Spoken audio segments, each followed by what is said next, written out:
Welcome to the HardReset.Info YouTube channel. Today I would like to show how you can make a HUAWEI screen not turn off.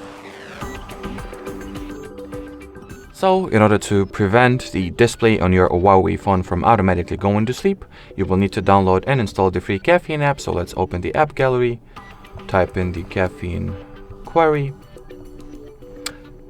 It's not present over here, that's fine. Just open whatever web browser you prefer using.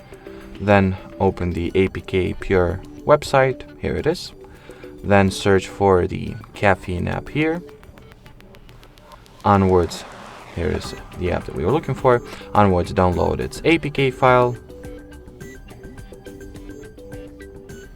Then confirm the download. Once it gets downloaded, we will just go ahead and install the app by opening it, performing an installation, and then once the Caffeine app was installed, launch it. Over here, set the timeout parameter to be at the infinite value, and make sure not to close the Caffeine app and let it be active in the background, or just reassure that it is running in the background to begin with.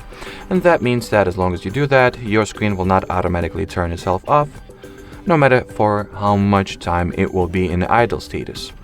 So that will be it for this video. Thanks for watching, and bye bye.